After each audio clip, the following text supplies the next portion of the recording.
Fujia, what's your name and what do you do, please? So firstly, pleasure to meet you, Nick. My name is Irfan Khan, and I'm the President and Chief Product Officer for SAP's HANA Database and Analytics Planning Portfolio, which is a broad portfolio which is part of SAP's business technology platform. These assets have been around in some instances for 5+ years, some of them are relatively new, but it's a research and development organization that I run, and I have global responsibility for this portfolio. And we're at your Open Day today, or technology tour. What particularly are you in charge of, and what are you showing off today that's cool and interesting? So what I'm sharing today as an update for the Australia and of course New Zealand region is that we announced last week something called the SAP Datasphere. Firstly, Datasphere, just to explain the context and why we feel now is the time to announce a product like Datasphere and what is it built upon. As I mentioned earlier on, it's built upon the BTP services, so Business Technology Platform. It's an aggregation of a variety of different services, which also includes things like integration and extensibility services, automation, AI, etc. And the foundation really is that we talk about customers' business context. In many ways, if you think about the historical problem, technology in itself has been used to simplify and accelerate productivity for various classes of data. But the underlying problem is that we always assume that data has to follow the technology. Imagine that you've got a new data warehouse, whether it's a historical on-premise environment, you almost exclusively have to move the data to those environments in order to be able to take any advantage. What happens in that particular case is that the source systems that you extracted the data from typically would have had the context of that data, the metadata associated with the business foundations of where the data came from.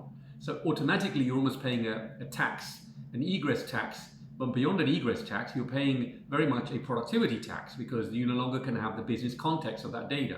So with SAP's Datasphere, which is what we announced last week, it comes under the umbrella of a business data fabric architecture. And essentially what that means is that it allows for federation of data. So imagine that you've still got the data in those source systems, whatever the underlying SAP source systems may be, or non-SAP systems. And going through this one virtual business data fabric layer, you're able to reconstitute all of that business context independently of wherever the data resides. You don't need to physically move the data in order to be able to have additional value. So in other words, you can use the data in the most appropriate technology, don't necessarily need to re-platforming it into a separate new consolidated environment. And by doing so, it means that you can drive a far greater level of productivity and greater use cases for customers. And all you're effectively having to deal with there right now is the business value, not the underlying plumbing and the integration of data after the event.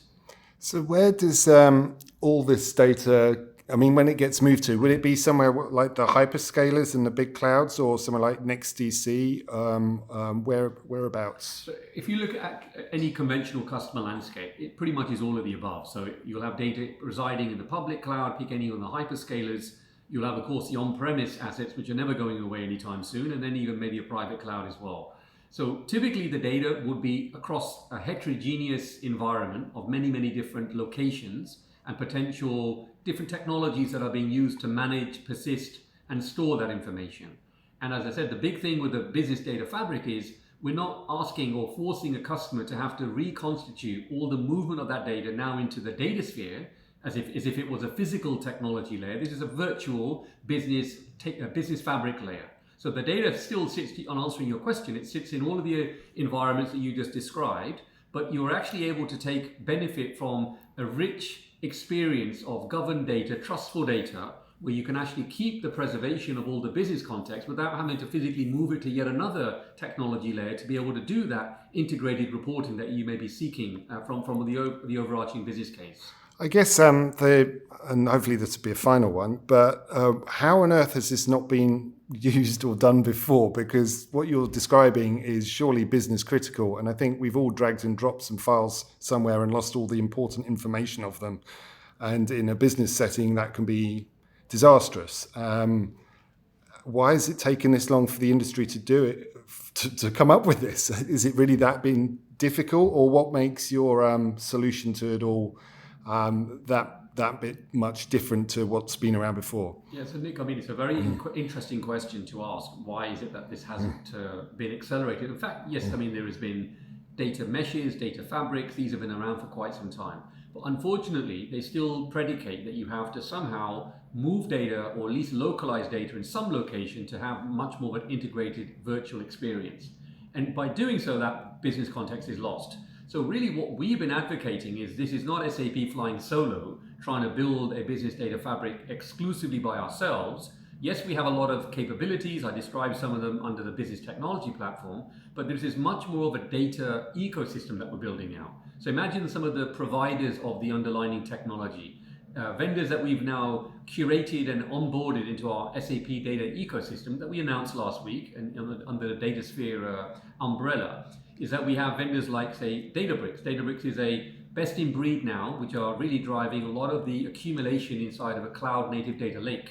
If you think about Calibra, which is another vendor that we've now introduced into our ecosystem, they are leaders as it relates to data lineage, data privacy, data governance. And if you think about it, they're essentially a catalog of all catalogs that may be out there. And the list goes on, Data Robot, and of course Confluent, and another couple of the examples that we added to our ecosystem. So precisely answering your question, why has this not happened before? Because SAP data, by definition, is of high value, high significance in pretty much every customer environment. And argument from an SAP perspective has always been is, why move the data out of SAP losing context when you could essentially connect to SAP? And the response from the industry has been, well, it makes it a little bit difficult for us to always connect to SAP if we've already made certain decisions, technology decisions. And now the kind of aha moment is through the data ecosystem, we allow customers to play to the customer stack, the stack that they've invested in over the years. And it makes, of course, a lot more sense now by us onboarding all of these best of breed technology providers, because it means that there isn't a re-platforming event. In simple terms, we're not forcing data to have to now land in the new technologies. We're bringing the technologies to actually combine it with the existing data.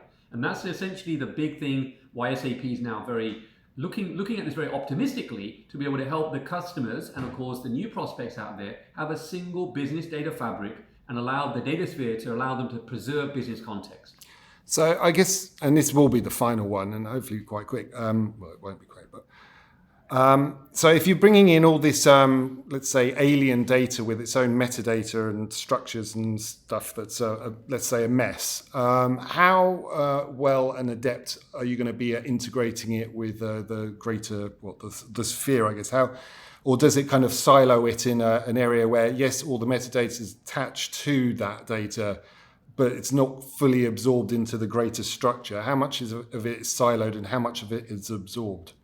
So if you think of the user persona, where a business user wants to have more self-service against business content. Business content in itself needs to have semantical integration, so you need to know all the underlying data. So imagine that you've got the concept of an invoice. An invoice can be represented as a virtual data product. Invoices typically will have order line items, perhaps there's going to be supply chain data, maybe transportation, logistics data. All of that can be concatenated into a data product that you create as, for example, a virtual data product called an invoice. Now, if you look at the historical data, which you may have, maybe sitting outside of SAP, you can create the same semantical level of integration around what we call virtual data products, represent them within the Datasphere. So the Datasphere is effectively a cataloging integration technology that allows you to build a semantical level of modeling against all of the data. So the secret sauce in all of this is really the Datasphere exposes a catalog. You can register all the artifacts, all the different data sets that you have, represented as either physical or virtual data products. And by doing so, then you can now open up the foundations of analytics and planning use cases to operate against that data. So the idea really is customers will essentially self-regulate their data products. And whether that data is being served up through maybe Calibra, which has already been registered in their catalog, and integrating with the Datasphere, this is almost like a catalog to catalog integration. And by virtue of SAP's data all being nicely managed within Datasphere, and then being able to correlate that data to data coming from the non-SAP world with best-of-breed vendors like Calibra, it means that you can effectively do self-service against all the data that you own, not just the SAP or the non-SAP data. Thank you very much. Thank you.